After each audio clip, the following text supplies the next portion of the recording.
여러분, 지난주에 우리 이곳에서 가까운 애틀랜타에 큰 잔치가 있었습니다. 여러분 아십니까? 모르십니까? 미국의 이 흑인 목사 가운데 꽤 인기가 있는, 아마 미국에서 이 이벤젤리컬 교회 가운데는 이 복음주의파 기독교에서는 꽤 잘 알려준 아주 인기 있는 그런 목사가 있는데, 그 목사 이름이 T.D. 제이크, 그 제이크 목사입니다. 근데 이 목사가 애틀랜타에서 메가 페스트라는 그런 집회를 했습니다. 메가 페스트. 이 메가 페스트는 메가 철치라고 하는 운동의 제2단계입니다. 메가 철치는 적은 교회가 아니고 가정교회도 아니고 그냥 큰 교회도 아니고 아주 대단히 큰 교회를 말하는 것입니다. 5,000명, 10,000명, 20,000명씩 모이는 큰 교회, 메가 철치. 그래서 그렇게 큰 교회에서는 모든 사람들에게 그 felt need, 그 필요를 채울 수 있는 여러 가지 부서들이 있어요. 그리고 아주 그 순서들이 다양합니다. 그리고 이제 이 각 방면의 부서들의 활동이 아주 활발합니다. 그 어린 아이들과 청소년들과 청년들과 또한 각 어른들도 각 방향 그 방면마다, 예를 들어서 싱글들은 싱글들, 이혼한 사람들은 이혼한 사람들, 또 나이 많은 사람들은 나이 많은 사람들, 또 병자는 병자들대로 그 나름대로 그 부분들에서 아주 큰 이 felt need ministry를 하는, 그 사람들의 필요를 채워주는 그런 미니스트리를 하는 그런 이제 운동이 있는데, 그것을 메가 철치라고 합니다. 그래서 이 교회를 크게 세워서 크게 목회하고, 이제 그렇게 큰 교회들로 이 미국은 물론이고 세상에 복음을 전한다는 그런 메가 철치 운동이 꽤 지난 한 10여 년 동안 힘있게 미국과 전 세계를 뒤흔들고 있습니다. 우리가 알다시피 한국에도 이런 메가 철치가 많이 있습니다. 5,000명 이상 되는 그런 교회가 한국에 꽤 많이 있습니다. 이 세계에서 가장 큰 교인들의 숫자를 가지고 있는 교회의 1, 2위가 한국에 있습니다. 서울에 있습니다. 그런데 이제는 거기서 조금 더 위로 한 계단 더 상승해서 이젠 메가 페스트, 그러한 큰 모임을 다 모이게 해서 메가 페스트입니다. 페스트라고 하는 것은 무슨 어떤 축제 같은 그런 분위기죠. 영적인 축제를 합니다. 지금까지는 캠프 미팅, 광야에 나가서 아니면 숲속에서 우리가 이제 텐트를 치고서 하던 야영 집회, 캠프 미팅이 이젠 다른 모습으로 바뀌더니 이젠 그런 모습 말고 전체적으로 도시에 모여서 하는 메가 페스트입니다. 여기에 지난주에 애틀랜타에 약 한 20만 명이 참석을 했습니다. 이것은 옛날에 애틀랜타에 이 빌리 그레엄 목사가 예전에 모여서 약 한 2, 3만 명이 모여서 크게 대전도회를 했던 것보다 훨씬 능가하는 그런 숫자입니다. 기록을 깼습니다. 이 메가 페스트는 휴가철에 온 가족이 함께 야영에 갈 수가 없어요. 왜? 어린 아이들이 놀러 가길 원하고 어린 또 청년들도 어디에 다른데 또 이제 약속들이 있기 때문에, 그래서 온 가족을 휴가철에 다 모아서 즐길 수 있도록 이제 거기 이제 이 메가 페스트를 만들어서 게임을 만들고 쇼를 만들고 찬양 예배를 만들고 설교 예배를 만들고 현대 음악들을 만들고 댄스 파티를 만들고, 그래서 하루 종일 놀 수 있고 며칠 동안 한 일주일 내내 온 가족이 와서 어린 아이부터 노인까지도 다 즐길 수 있는, 운동하는 것도 있고, 이렇게 해서 메가 페스트 잔치를 벌였습니다. 신문은 성령이 충만한 영적인 집회였다고 그리스도인들이 아닌 신문이 칭찬하였습니다. 여러분, 영혼을 구원하려는 시도들이 참 많이 있습니다. 그렇죠? 현대 전도 방법들이 얼마나 많은지 모릅니다. 그런데 문제는 영혼을 무엇에서 어떻게 구원하는가 하는 것이 있습니다. 이것이 우리의 가슴을 아프게 하는 것입니다. 이것이 예수님의 마음을 아프게 했습니다. 이 땅에 사실 때. 똑같은 이슈와 똑같은 쟁투들이 지금도 우리 속에서 이루어지고 있는 것을 우리가 보는 것입니다. 사람들을 부부 싸움에서 구원할 수가 있습니다. 그렇죠? 심리적인 스트레스에서 사람들을 구원할 수가 있어요. 도박에서부터 구원할 수가 있습니다. 잘못된 자녀 교육에서부터 구원할 수가 있습니다. 절망적인 정신 상태에서 사람들을 구원할 수가 있습니다. 하지만 영생하도록 구원을 해야 참된 구원입니다. 사람들을 영원히 살 수 있도록 구원해요. 마귀는 노아 홍수 때에는 사람들로 하여금 주의 말씀을 불신하게 만들어서 장차 다가오는 심판에 대해서 불신하게 만들어서 멸망시켰습니다. 그런데 지금은 마귀가 많은 사람들을 믿게 만들어서 멸망시킵니다. 여러분 제 말이 무슨 뜻인지 이해하시죠? 옛날엔 믿지 못하게 해서 멸망시켰지만 지금은 완전히 수법을 바꿨습니다. 지금은 사람들을 하여금 믿게 만들어서 멸망시키는 것입니다. 이게 우리 가슴을 아프게 하는 것입니다. 다시 말해서 잘못 믿게 만들어서 멸망시키는 것입니다. 많은 사람들이 앞으로 믿는다고 하면서 멸망당할 것입니다. 왜? 믿는 것은 예수께서 말씀하신 뜻대로 믿는 것이 아니라 자기 본의로 믿기 때문에 그렇습니다. 오늘날 교회에서 사람들을 모으고 구원하려 하는 모든 방법들은 모든 교파가 여기에 다 속합니다. 지금 얼마나 답답한지 모릅니다. 대부분이 사람들의 필요를 채우기 위한, 그 사람들 마음속의 생활 가운데 있는 필요를 채워주기 위한 방법으로 사람들을 모읍니다. 하나님께서는 그렇게 하시지 않습니다. 여러분 지난주일에 우리가 누가복음 13장에 있는 열매 맺지 않고 땅만 버리는 나무에 대한 말씀을 읽었습니다. 우리 좀 같은 장을 좀 펴서 보십시다. 누가복음 13장입니다. 누가복음 13장입니다. 같은 장을 좀 펴서 보십시다. 누가복음 13장 22절부터 28절까지 있는 말씀을 제가 읽겠습니다. 누가복음 13장 22절부터 28절까지. 예수께서 각 성, 각 촌으로 다니사 가르치시며 예루살렘으로 여행하시더니 혹이 여짜오되 어떤 사람이 묻되 구원을 얻는 자가 적으니까. 여러분 옛날이나 지금이나 우리 마음 가운데 가지고 있는 의문이 똑같은 것 같아요. 옛날도 마찬가지로 주님께 물었습니다. 주님이시여 구원받는 자가 적습니까 많습니까? 이것은 중요한 질문입니다. 그렇죠? 중요한 질문입니다. 지금도 이런 질문을 우리가 많이 합니다. 저희에게 이르시되 예수께서 말씀하십니다. 24절부터 좁은 문으로 들어가기를 힘쓰라. 내가 너희에게 이르노니 들어가기를 구하여도 못하는 자가 많으리라. 왜 이것을 많은 그리스도인들이 모르는지 모르겠습니다. 왜 여러분과 제가 이것을 깊이 생각하지 않는지 모르겠어요. 여기 예수께서 말씀하기를 아주 분명히 말씀했습니다. 아주 똑 떨어지게 엉거주춤하지 않으시고 괜히 beat around the bush, 숲속에 겉에만 치지 않고 정곡을 때리세요. 좁은 문으로 들어가기를 힘쓰라. 내가 너에게 이르노니 들어가기를 구하여도 못하는 자가 많을 것이라. 여러분 좁은 문으로 들어가려고 애를 쓰지만 많은 사람이 못 들어간단 말입니다. 들어가지 않으려고 하는 사람은 그만두고 고사하고 들어가려고 애쓰는 자들 가운데도 많은 사람이 못 들어갈 것이다. 왜요? 그 이유가 있어요. 이유가 왜요? 25절부터 보십시다. 집 주인이 일어나 문을 한 번 닫은 후에 너희가 밖에 서서 문을 두드리며 주여 열어주소서 하면 저가 대답하여 가로되 나는 너희가 어디로서 온 자인지 알지 못하노라 하리니. 그들이 지금 그 좁은 문을 들어가기 위해서 그들이 걸어온 경로가 잘못됐단 말이에요. 이해하시겠습니까? 좁은 문으로 들어가는 그 결과만이 아니고 그것을 추구하는 경로가 똑바른 길에 서 있어야 합니다.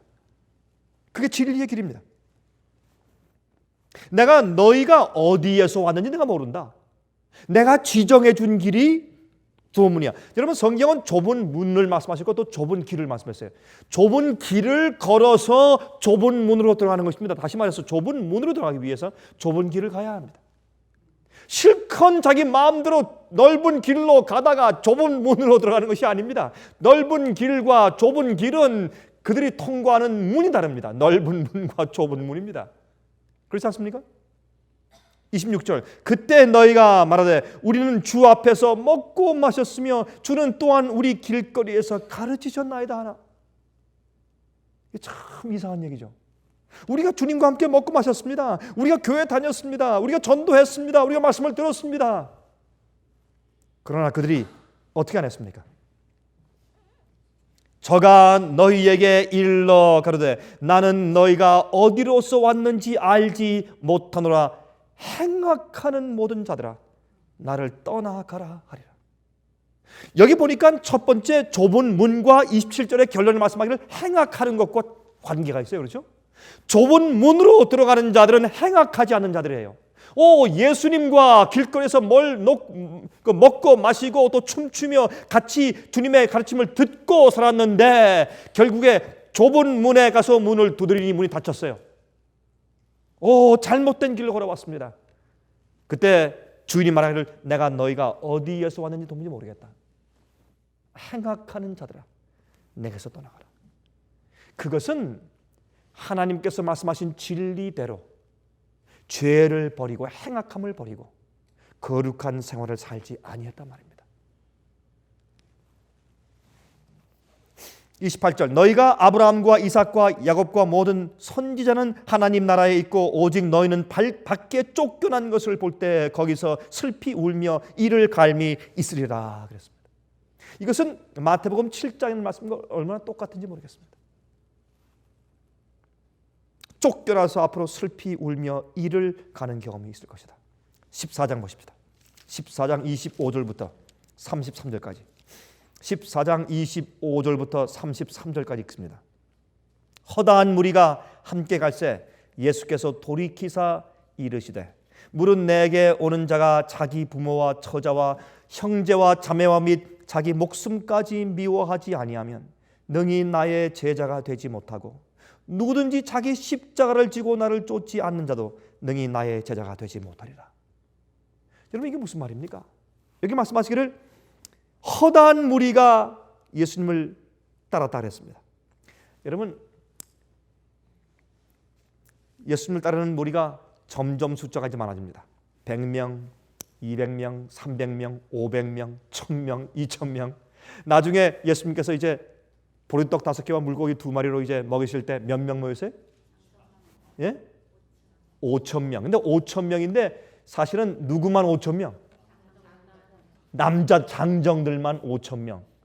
어린 아이와 여인을 빼고. 그러면 여러분 집회할 때 대부분 여자가 많습니까? 남자가 많습니까?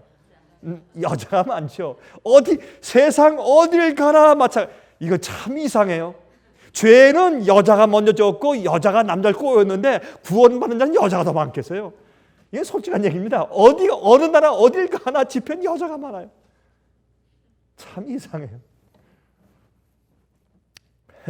그래서 여기서 보니까 여인의 숫자를 포함시키면 아마 한 15,000명 됐을까요?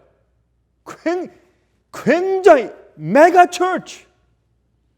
여러분 제가 제일 처음에 이 한 얘기를 이제 제가 무엇과 지금 연결시키는지 이해하시겠어요? 그거 정말 메가 철치 15,000명 메가 철치에 지금 큰 들판에 15,000명이 꽉 들어서 차 있어요. 지금. 어떤 의미에서 메가 페스트예요. 근데 예수님께서는 그들이 기뻐하는 말씀하시거나 그들의 인간적인 필요를 채우기 위해 주님께서 그들에게 재밌게 해서 그 무리의 숫자를 계속해서 유지하기 위해서 어떤 한 가지 일이나 말씀도 하신 적이 없어요. 이것을 오늘날 그리스도인들이 왜 그렇게 이해하지 못하는지 모르겠습니다. 오늘날 많은 교회 성장학들은 바벨론에서 온 것들이에요. 바벨론의 가르침이요. 교회 성장학은 하나님께서 교회를 키우시는 방법이 아닙니다. 자, 그런데 그렇게 숫자가 많이 오는데 예수님께서 한 번은 길을 가시는데 아마 참 큰 무리가, 여기 말씀하기로 허다한 무리가, 영어로 great multitude, 큰 무리가 예수님을 따랐어요. 그때 아마 베드로와 요한과 야고보 3명은 특히 예수님께 가까이 따라붙어가지고 이제 정말 처음엔 좀 힘들더니 이제 제대로 돼가는구나. 이제 됐다 이제 숫자가 붙는구만. 그들 마음이 얼마나 감격하고 또한 희망에 이제 아주 꽉 차 있었을 거예요. 희망에 이제 벅차서 어쩔 줄 몰라서 기뻤을 것입니다. 근데 주님께서 갑자기 이상한 일을 행하시죠. 가시다가 중간에 서시더니 돌아서서 예수님께서 질문하십니다. 이게 지금 우리가 읽는 얘기죠. 그렇죠? 예수님께서 가시다가 멈춰 서셔서 돌이키신 다음에 질문하십니다. 이 질문을 오늘날 메가철치와 메가페스티에 참석하는 사람들한테 이 질문을 똑같이 던진다면 몇 명이나 과연 주님과 함께 서서 끝까지 갈까요? 한번 들어보십시다. 무릇 내게 오는 자가 자기 부모와 처자와 형제와 자매와 및 자기 목숨까지 미워하지 못하면 능히 나의 제자가 되지 못하고, 이 당시에 미워한다는 말은 그들을 나보다 더 사랑하는 것은 안 된단 말입니다. 그들보다, 내 부모와 자식보다, 형제 자매보다 나를 더 사랑하는 것은 그들의 표현으로, 그 당시의 표현으로 그들을 미워한다는 것입니다. 내가 내 부모를 미워한다, 그 말은 내 부모보다 당신을 더 사랑한다, 그런 뜻이에요. 표현입니다. 그 당시에. 또한 누구든지 자기 십자가를 지고 쫓아야 합니다. 주님을 따르기 위해서, 주님께서 주신 진리대로 따르기 위해서 결심하고 떠나면 우리에게 십자가가 옵니다. 여러분, 십자가를요, 내 십자가, 내가 지고 갈 십자가가 어디 있나 찾을 필요 없습니다. 우리에게 옵니다. 우리가 진리를 보고 그대로 살려고 딱 결심하면 그 즉시로 십자가가 와요. 그 즉시로 이상합니다. 내가 져야 할 십자가가 옵니다.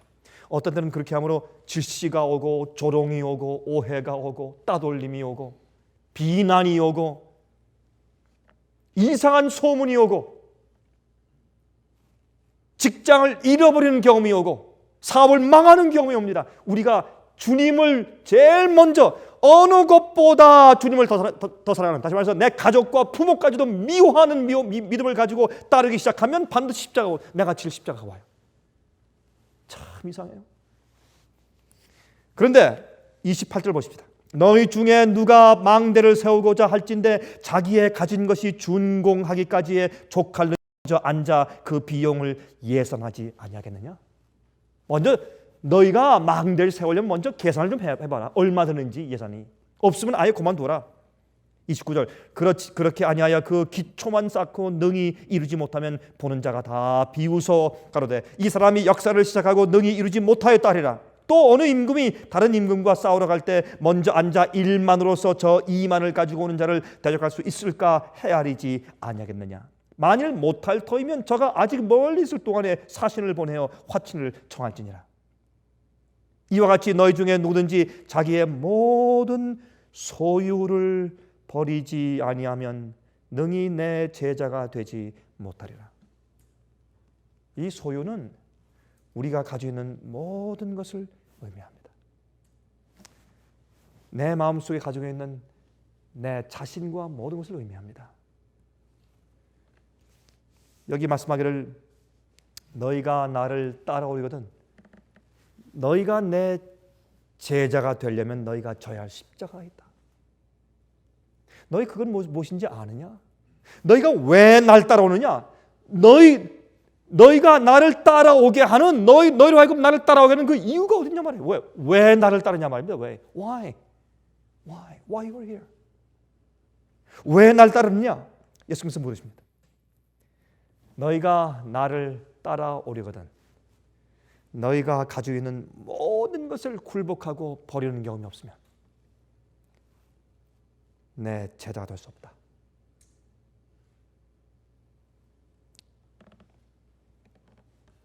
아예 너희가 그렇게 할 수 없으면 지금 그만둬라.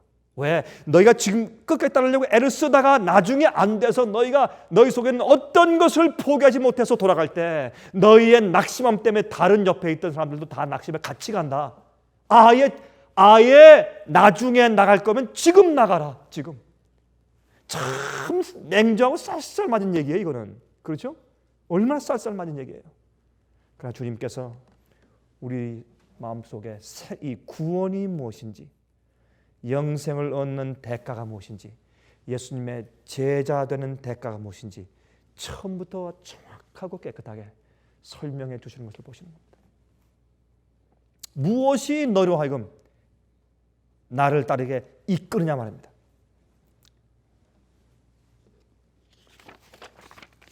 너희 대가를 좀 계산을 한 다음에 따르라 그 말이죠. 여러분, 술, 담배, 마약을 끊고 건강한 음식을 먹도록 개혁하는 것 할 수 있습니다. 그러나 무엇이 그들을 드라이브합니까? 사실은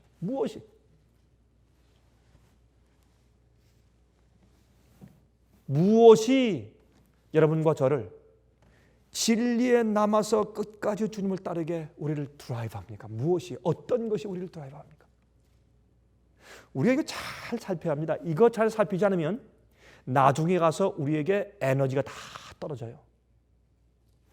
무엇이 나로 하여금 지금 주님 따르게 하는가 하는 그 나를 드라이브하는 그 드라이빙 포스, 그걸 잘못 가지고 있으면 나중에 와서 휘발유가 다 떨어져요. 갈 수가 없습니다.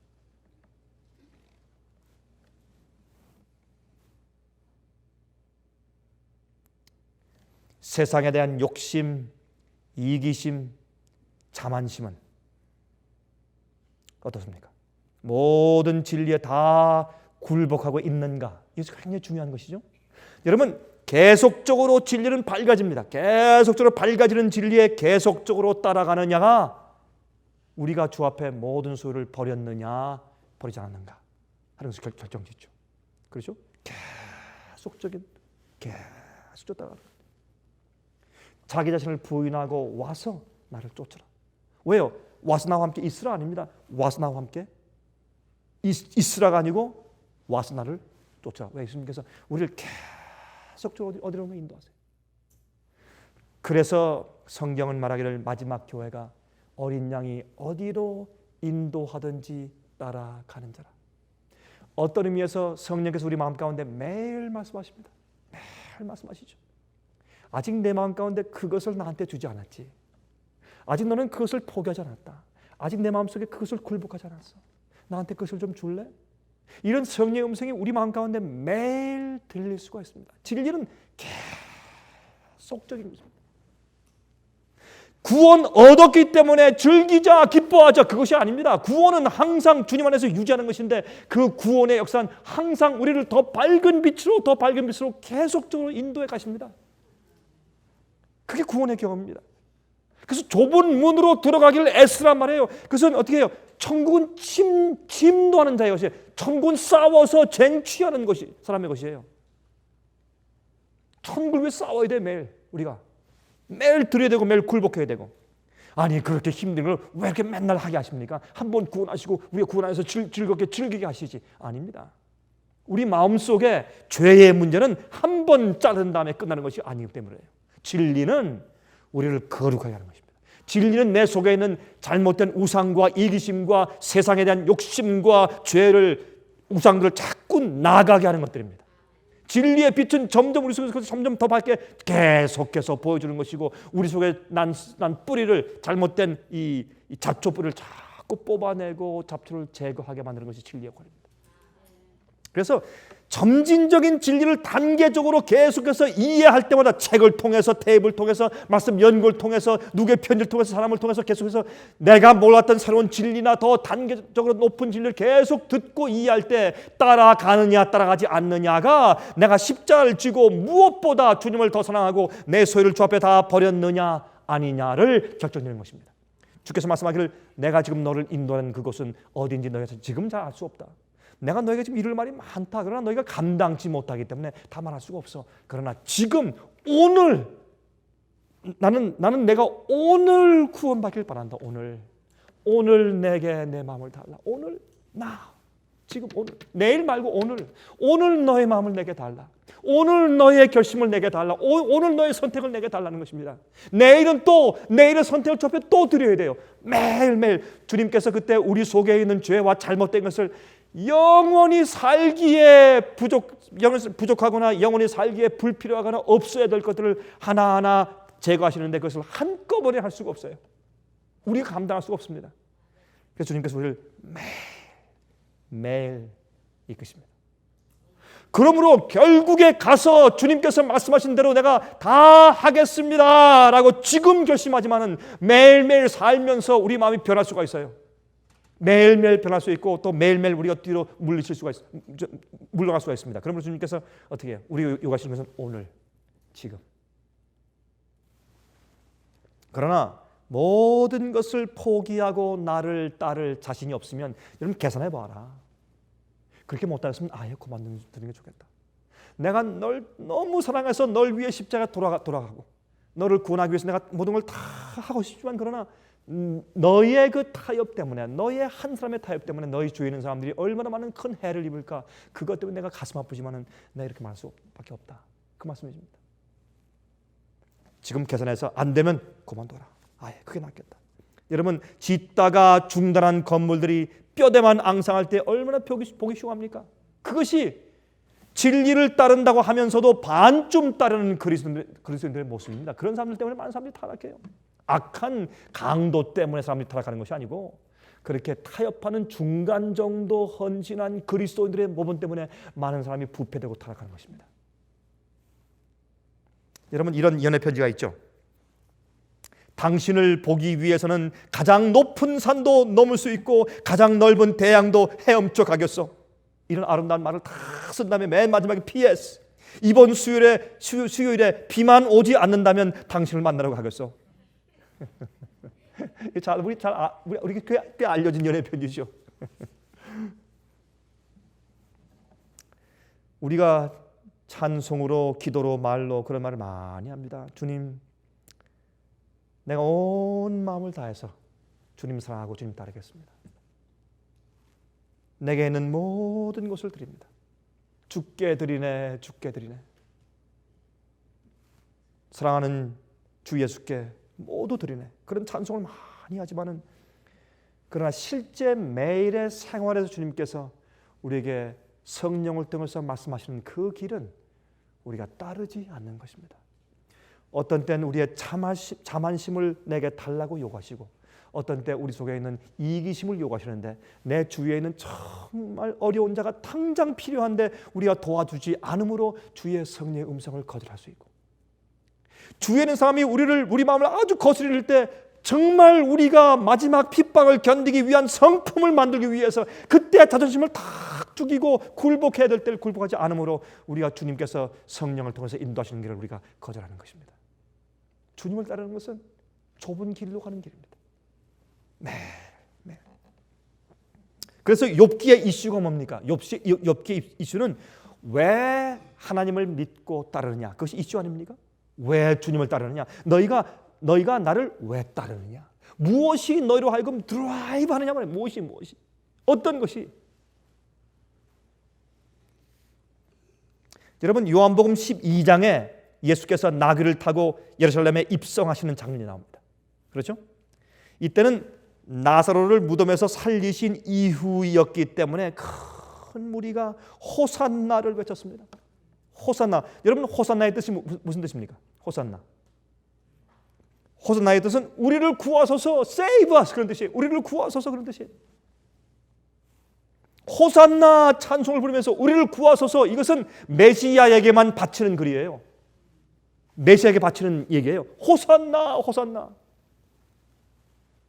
주의 이름으로 오시는 이요. 이것은 메시아를 부르는 호칭입니다. 우리를 구해 주시옵소서. 어디에서? 사실은 죄에서 그런 뜻입니다. 그러나 어디에서? 그들의 가난에서, 로마의 속박에서. 그래서 그들이 호산나 찬미했죠. 여러분, 이때는 막달라 마리아가 옥합을 깨고 예수의 발에 향유를 부은 일이 있은 바로 그 이튿날입니다.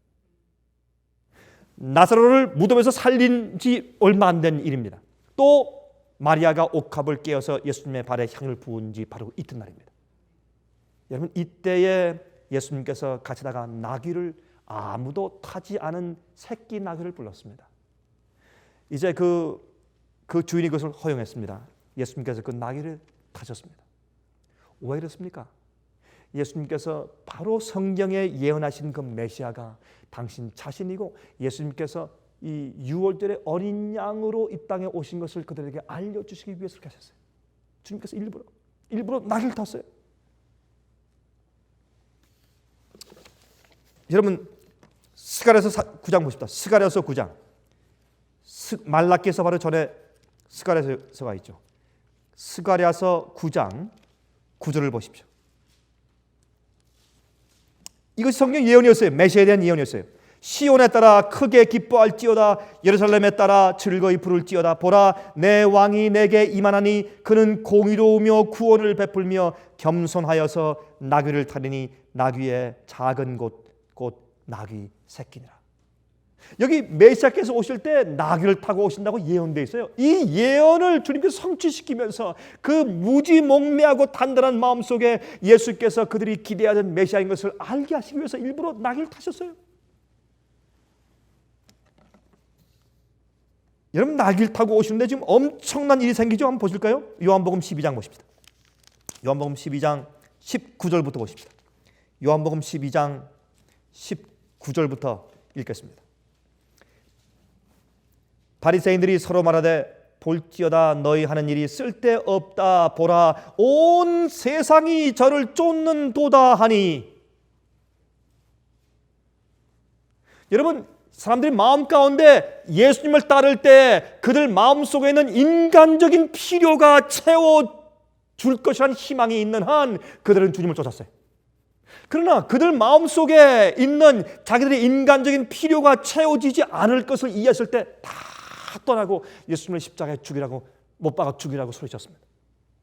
오늘날 메가철치와 메가페스트의 그 사상과 얼마나 정반대입니까, 여러분? 성경 말씀은. 그렇죠? 여기 지금 바리새인들이 볼 때 예수님을 따르는 사람들이 얼마나 많았는지, 세상 전체가 그를 따른다라고 표현할 정도였습니다. 그때 예수님께서 결단코 기뻐하지 않으셨습니다. 예수님께서 그렇게 하신 것은 이제 곧 예수께서 가실 십자가에 대해서 유대 온 땅의 사람들의 관심을 십자가의 사건에 집중시키기 위해서 낙을 타고 예루살렘 성에 입성하신 것이에요. 승리의 입성. 그렇죠? 많은 군중이 환영하는 가운데 그렇게 환영하도록 주님께서 허용했습니다. 왜? 예수께서 십자가에 돌아가셨을 때 이것이 무슨 뜻인가? 그들이 너무 큰 충격 가운데 성경 예언을 연구하여 그들의 영적인 눈이 열릴 수 있는 기회가 있을까 해서 주님께서 그 나귀 새끼를 타시고 예루살렘 성에 입성하신 것입니다. 자, 그 다음에 좀 사건을 보십시다. 20절부터. 명절에 예배하러 온 사람 중에 누가요?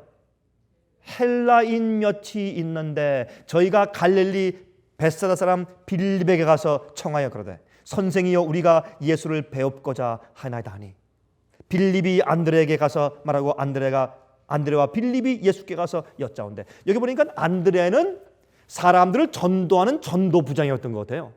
이 어떤 새로운 영혼이 오면 데리고 갈 때고 안드레를 통해서 데리고 가요. 그렇죠? 그래서 안드레가 아마 예수님의 그 12 제자 가운데서 아마 이 전도하는 전도부장 역할을 했던 모양입니다.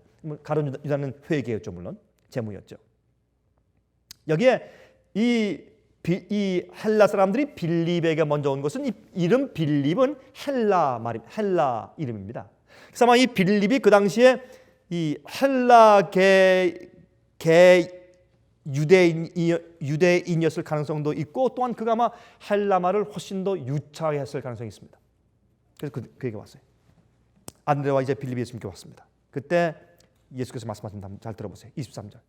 예수님께서 나귀를 탈 때 그 나귀 위에 자기 옷을 갖다가 깔고 그 예수께서 가시는 길 앞에 자기 겉옷을 전부 다 벗어서 전부 다 칼배처럼 쭉 깔고 뛰어가면서 호산나 찬송을 부르는 그 수많은 사람들 그 함성 소리에 예수님께서 전혀 기뻐하지 않으시다가 주님께서 몇 명 온 헬라인들이 있는 것을 아시고 예수님께서 기뻐하십니다. 자, 보십시다. 23절. 예수께서 대답하여 가라사대 인자의 영광을 얻을 때가 왔도다. 많은 사람들이 찬송을 부르며 호산나 부르면서 예수님을 인도하기 때문에 아닙니다. 그들의 겉옷을 다 폈기 때문에 아닙니다. 몇 명 헬라 사람이 왔기 때문에. 왜요? 그들은 성경 말씀 예언을 읽고 온 사람들이에요. 그들은 자기들의 죄를 속할 그리스도를 위해서 예수님을 찾아온 것이에요. 6월절의 의미를 알고 온 사람들이에요. 헬라에 있는 사람들이 당신이 우리 죄를 위해 돌아가실 메시아입니까? 라고 묻기 위해서 온 사람들이에요. 동방박사 같은 사람들이에요. 내가 진실로 진실로 너희에게 이르노니 한 알의 밀이 땅에 떨어져 죽지 아니하면 한 알 그대로 있고 죽으면 많은 열매를 맺느니라. 자기 생명을 사랑하는 자는 잃어버릴 것이요 이 세상에서 자기 생명을 미워하는 자는 영생하도록 보존하리라. 사람이 나를 섬기면 나를 따르라. 나를 섬기려면 나를 따르라. 이거 굉장히 중요한 얘기죠. 너희가 정말 나를 섬기려면 나를 따르라 말입니다. 십자가를 지고 또 나 있는 곳에 나를 섬기는 자도 거기 있으리니 사람이 나를 섬기면 내 아버지께서 저를 귀히 여기시리라 하겠습니다. 오늘날 복음이 얼마나 뒤틀어진 복음들이 많습니까? 얼마나 잘못된 복음입니까? 지금 내 마음이 민망하니 무슨 말을 하리요? 아버지여 나를 구원하여 이 때를 면하게 하여 주옵소서. 그러나 내가 이를 위하여 이 때에 왔나이다.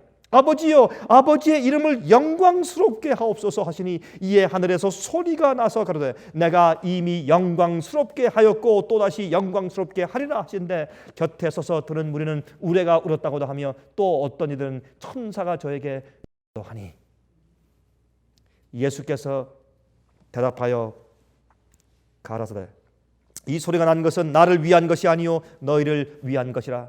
이제 이 세상의 심판이 이르렀으니 이 세상 임금이 쫓겨나리라. 내가 땅에서 들리면 모든 사람을 내게로 이끌겠노라. 그렇습니다.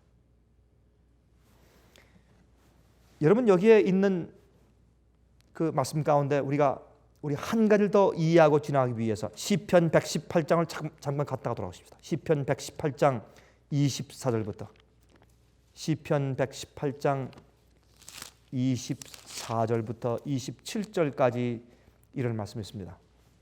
이것은 예수님께서 이제 이렇게 나귀를 타시고 예루살렘 성에 입성하시는 그것에 대한 예언을 한 말씀입니다. 한번 들어보십시오. 이 날은 여호와의 정하신 것이라. 이 날에 우리가 즐거워하고 기뻐하리라. 여호와여 구하옵나니 이제 구원하소서. 여호와여 우리가 구하옵나니 이제 형통케 하소서. 이것이 호산나요. 호산나. 호산나 호산나. 우리를 구하소서. 우리를 구하소서. 호산나 호산나.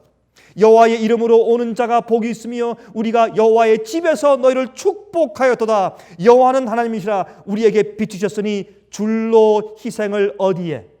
제단 뿔에 맬지어다. 여러분 이게 무슨 말입니까? 예수님께서 낙을 타고 예루살렘에 입성하시는 이유는 무엇 때문에?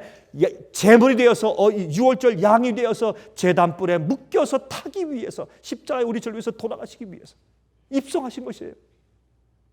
그것을 호산나 소리치며 종려나무를 흔들던 그 사람 가운데 몇 명이나 이 사실을 이해했을까요? 그래서 예수님께서 마음이 아팠던 거예요. 예수께서 말씀하기를 이제 내가 들리면 두 가지 말씀하세요. 내가 이 땅에서 나무에 달려 들리면 내가 두 가지를 하겠다. 이 세상 임금이 쫓겨난다. 다시 말해서 더 이상 마귀에 대한 말에 대해서 신임이 없어집니다. 인간들도 마찬가지지만 하늘에서 천사들도. 마귀가 얼마나 악랄하고 또 마귀가 처음부터 하나님의 정부에 대해서 고소하고 비난하고 그가 반역할 때 그의 그 품성이 어떠한 것이 하나님의 품성과 마귀의 품성의 대조가 얼마나 큰지 하늘과 땅의 차이처럼 크게 드러난 정말 최고의 장소가 갈보리였습니다. 그래서 더 이상 이제 하늘이나 땅이나 더 이상 마귀를 동정할 자가 더 이상 영원히 없는 것입니다. 이 세상 임금이 쫓겨납니다. 그 다음에 내가 땅에서 들리면 모든 사람을 내게로 이끌겠다. 여기에 제가 지난번에 한번 설교한 적이 있지만 여기에 모든 사람이란 말은 헬라어에 없습니다. 이 사람이라는 말이 그 뒤에 여기 보태졌습니다. 이것은 I will draw to me. I will draw all to me. 모든 자를 내게로 이끌겠다. 다시 말해서 십자가의 예수님의 그 죽음 때문에 하늘에 있는 천사와 우주의 거민들과 이 땅에 있는 모든 인간들이 하나님의 사랑에 다 끌려오게 됐습니다. 내가 모두를 내게로 이끌겠다. 여기 보니까 참 옛날 그 동방 박사처럼 성경 말씀을 읽고 여기 온 헬라인들 몇 명 때문에 예수님께서 아주 기뻐하시는 장면을 우리가 여기서 보게 됩니다. 그래서 예수님의 십자가는 알곡을 이끌어 드리고 쭉정이들은 흩으시는 하나님의 방법입니다. 십자가는 알곡을 이끌어 드리고 쭉정이를 흩어서 보내시는 주님의 특별한 전도 방법입니다.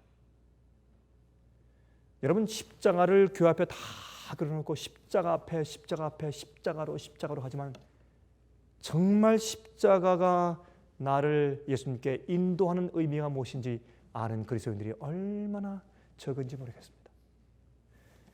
여러분, 십자가를 지는 것은 예수님 당시에 십자가를 지고 가는 사람을 보면 죽으러 가는구나 다 알았습니다. 십자가를 지고 따라가는 것은 우리가 내 속에 있는 모든 것을 내 소유를 주 앞에 전부 드리고 가는 것입니다.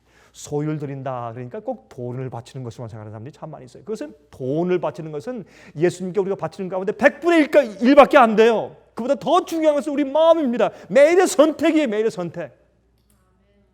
지금은 주님을 따르고 다 바치겠다고 말했지만 내일은 내일 주님께서 우리 마음 가운데 죄를 보여주실 때 그걸 버리지 않는단 말입니다. 또 우상을 보여줄 때 버리지 않는단 말입니다. 세속에 대한 욕심을 보여줄 때 굴복하지 않아요. 어떤 때는 잘 되는 직장을 주님의 십자가보다 더 선호합니다.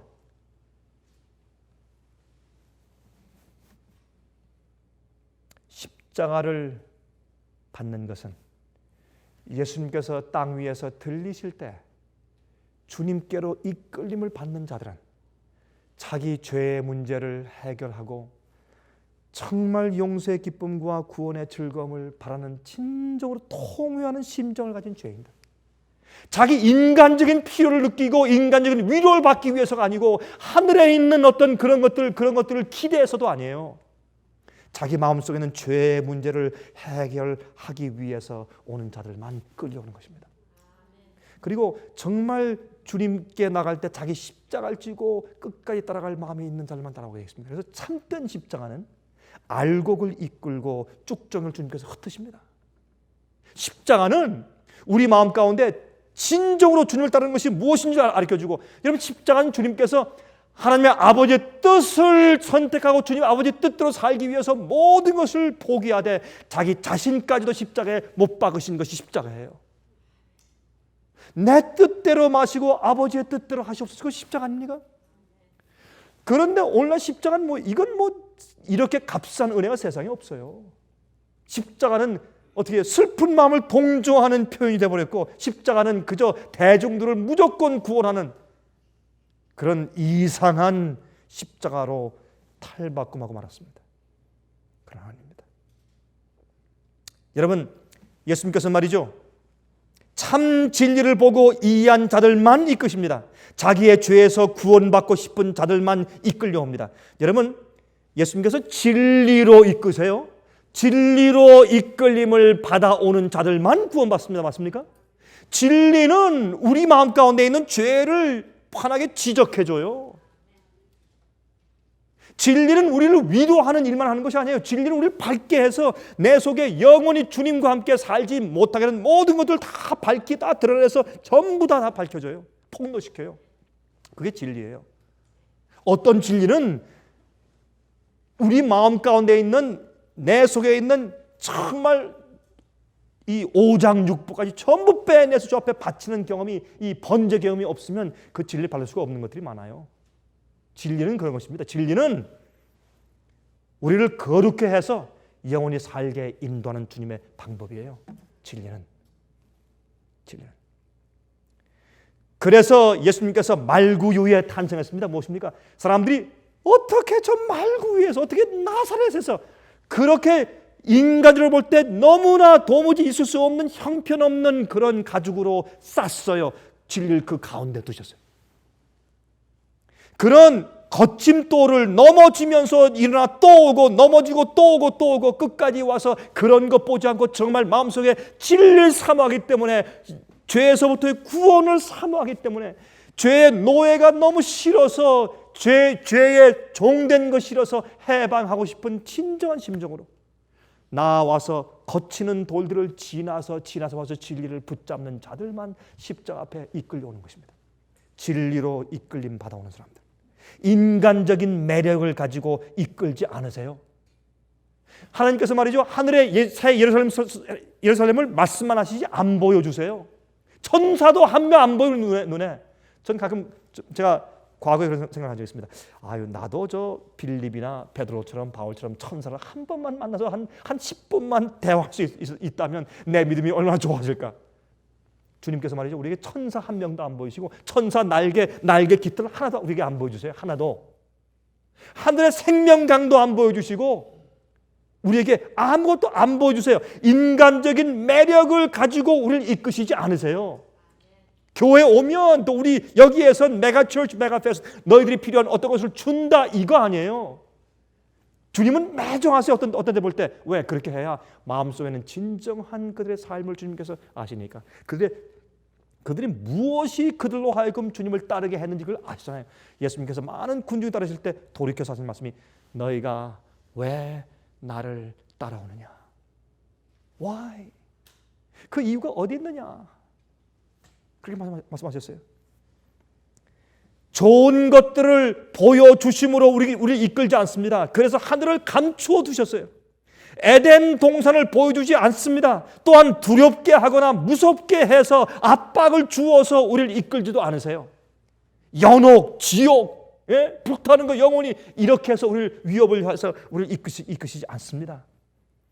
여러분 또 한 가지, 알곡과 가라지는 의인과 악인의 차이가 아닙니다. 그리스도인과 비그리스도인들의 차이도 아니에요. 알곡과 가라지는 교회와 세상의 차이가 아니에요. 믿는 자들과 믿는 자들 간의 차이예요. 알곡과 가라지는 무엇이 그들을 이끄는가에 따라서 그들이 알곡인가 가라지인가 갈라지는 것입니다. 진리가 그들을 이끌고 있는가 아니면 어떤 조건들이 좋아서 아니면 어떠한 화와 심판을 피하려고 따르는가 거기에 차이가 생기는 것입니다.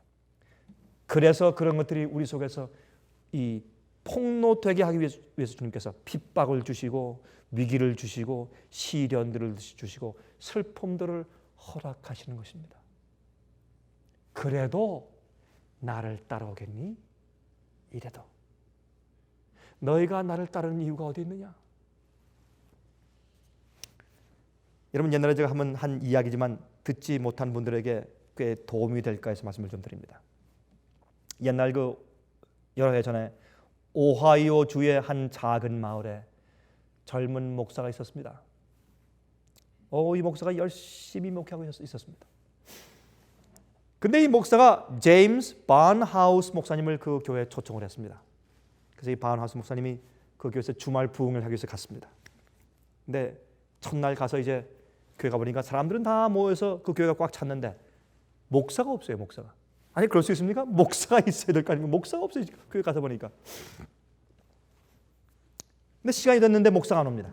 그래서 할 수 없이 이 목사님이 이제 올라가서 자기 혼자 이제 사회하면서 자기를 소개하고 이제 설교를 시작했습니다. 설교 다 한 다음에 설교가 거의 끝나려고 하니까 교회 문이 열리면서 그 젊은 목사가 들어왔습니다.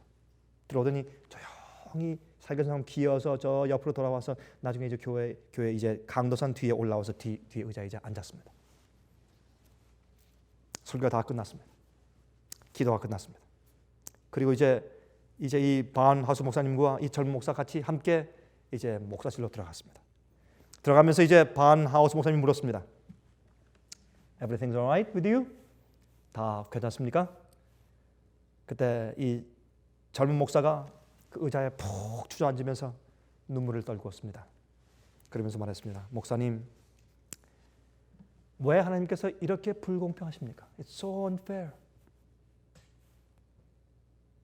물론 물었습니다. 그 이유를. 그때 이 젊은 목사가 말했습니다. 지금 내가 병원에서 오는 길입니다. 내 아내가 지금 아이를 분만했습니다. 첫 번째 아이입니다. 첫 아이입니다. 근데 그 아이가 이제 출산됐는데 보니까 몽골로이드 child. 여러분 우리 한국말로 뭐라 그러죠? 몽골로이드 아이를 뭐라 그러죠? 이제 이 전응아. 여러분 좀 이상하게 생긴 아이들 있죠? 생김새가 전응아가 나왔어요. 전응아가. 기형아가 나와서 기형아가. 이 목사가 너무 마음에 큰 충격과 어려움을 받았어요.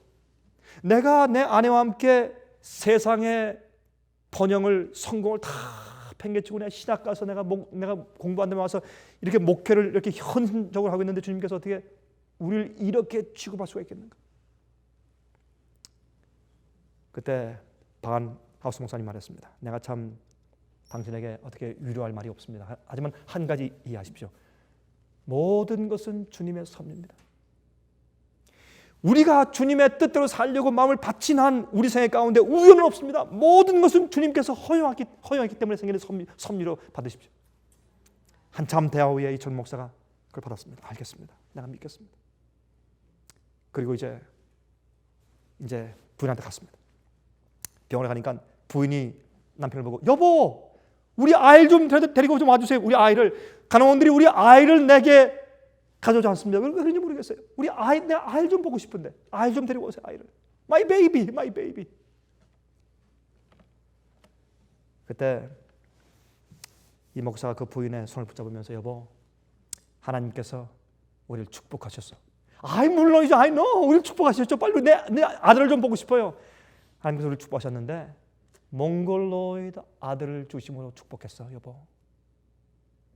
이 부인이 자기 귀를 이거 믿을 수가 없는 겁니다. 당신 지금 무슨 말 하는 거야? 농담하는 것이지?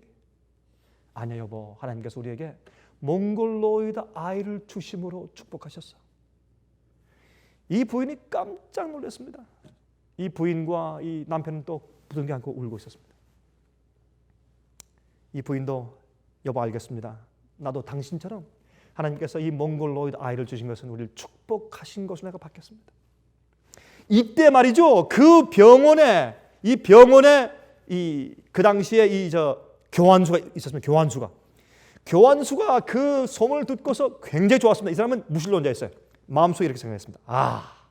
이제 너희들도 목사 그리스도인 너희들도 어려움 당하고 슬픔 당하고 고난 당할 때 너희들도 세상 원망하고 죽고 싶어하고 불평하고 우리가 똑같을 거야. 뭐 다른 거 있을 줄 아는가? 한번 보자. 잘 됐다. We'll see. 그런 마음으로 좀 있었습니다. 그런데 이제 그 방으로 전화가 왔습니다. 전화가 왔는데 이 젊은 목사의 부인의 어머니한테서 장모님한테서 전화가 왔습니다. Hello. 얘야 엄마야 엄마. 뭐 났어? 아들이야 딸이야? 어머니 It doesn't matter. 그거 중요하지 않습니다. 괜찮아요. Come on, tell me. Who is it? Boy or girl? 아들이야, 딸이야? 그때 이 딸이 좀 조용히 있다가 이렇게 말했다는 것입니다. 어머니, 하나님께서 우리를 몽골로이드 아들을 주심으로 축복하셨어요. God has blessed us with a Mongoloid child. 그때 어머니가 무슨 소리 하는 거야? 너희처럼 경건한 그리스도인들에게 하나님께서 그렇게 하실 리가 없어. Mom, listen to me. 어머니 좀 잘 들어보세요. 하나님께서 우리에게 몽골로이드 전능 아이를 낳게 하셔서 우리를 축복하셨어요. 그때 조금 이제 침묵이 흘렀습니다. 그때 바로 이 병원의 교환수가 전화를 엿듣고 있었습니다. 그 얘기를.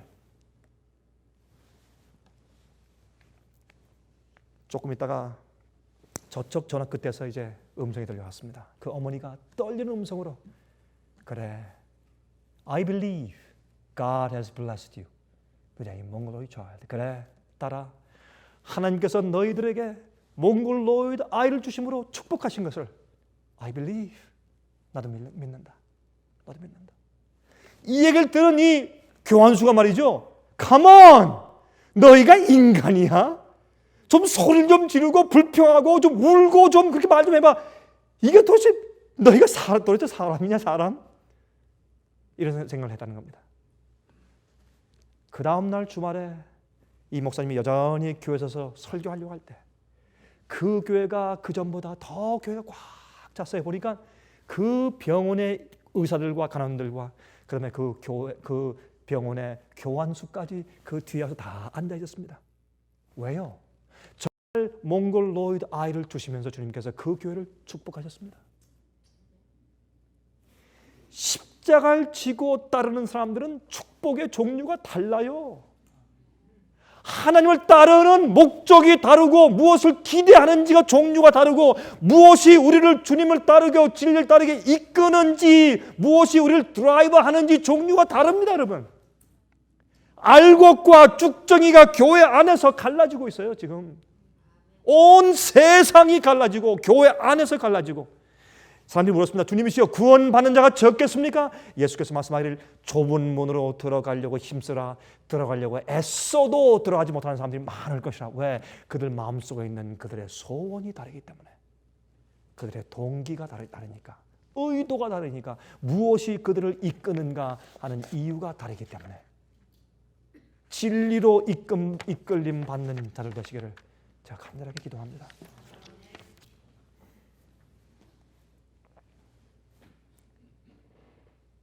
하늘에 계신 우리 아버지, 오늘 우리 마음속에 주의 성신을 충만하게 역사하게 도와주셔서 우리 마음속에 있는 무엇이 우리로 하여금 주님을 따르게 하는지 볼 수 있게 해주시기를 기도합니다.